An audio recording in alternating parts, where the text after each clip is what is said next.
আজকে আমি বানাবো দুধ পাকোয়ান পিঠা।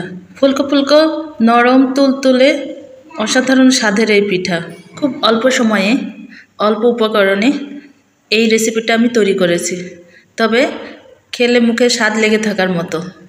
দুধ পাকান বানাতে আমাদের যেটা প্রয়োজন হবে সেটা হলো সুজি, দুধ, লিকুইড দুধ অথবা পাউডার দুধ, বাদাম, কিশমিশ। এই তো চলে যাই মূল রেসিপিতে। প্রথমে আমি সুজি আর কিছুটা ময়দা নিয়ে নিলাম। এবার চিনি অ্যাড করলাম, যে যেরকম মিষ্টি খান। চিনিগুলো দিয়ে ভালোভাবে মিক্স করতে হবে, খুব ভালোভাবে মাখিয়ে নিতে হবে।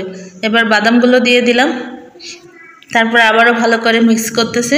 এটার মধ্যে কিশমিশ অ্যাড করলে বেশি খেতে ভালো লাগে, কিন্তু বাসায় কিশমিশ নেই। এবার জাল করা গরুর দুধ দিয়ে দিলাম। এটা আমি আগে হিট করে ঠান্ডা করে রেখেছিলাম। আপনারা ইচ্ছা করলে এখানে পাউডার দুধও ইউজ করতে পারেন, তবে আমি সবসময় লিকুইড দুধই ইউজ করি। অল্প অল্প করে দুধ মিক্স করতে হবে আর এটা ভালোভাবে নাড়তে হবে। এই তো আমার রেডি ব্যাটারটা তৈরি করা। ঠিক এরকম হয়েছে। ব্যাটারটা বেশি ঘন হওয়া যাবে না এবং পাতলা হওয়া যাবে না, পারফেক্ট হতে হবে, না হলে পিঠা ফুলবে না। এবার আমি চুলায় কড়াই বসিয়ে তেল গরম করতে দিলাম। এখন কিছু পরিমাণ ব্যাটারটা দিয়ে দিলাম। এই দেখুন কি দারুণভাবে আমার পিঠা ফুলে উঠতেছে। হিটটা রাখা লাগবে মিডিয়াম, বেশি জোরে হলে ভিতরে কাঁচা থাকবে, আবার হিট আসতে হইলে কিন্তু পিঠা ফুলবে না।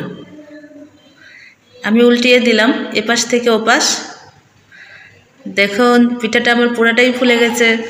পিঠাটা ভালোভাবে এপাশ ওপাশ করে ভেজে নিতে হবে এবং বেশি পরিমাণ তেলের মধ্যে এটা ভাজতে হবে যেন ভিতরে কাঁচা না থাকে। আমি মাঝে মাঝে তেল উঠিয়ে পিঠার উপরে দিয়ে দিই। পিঠাটা হয়ে গেল, উঠিয়ে নিলাম, আবার আরেকটি দিয়ে দিলাম।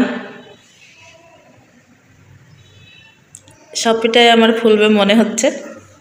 এভাবে একটা একটা করে আমি সবগুলো ভেজে নিচ্ছি। দুধ পাকন পিঠা গরম গরম খেতে বেশি ভালো লাগে। এটা গরম অবস্থায় পরিবেশন করবেন,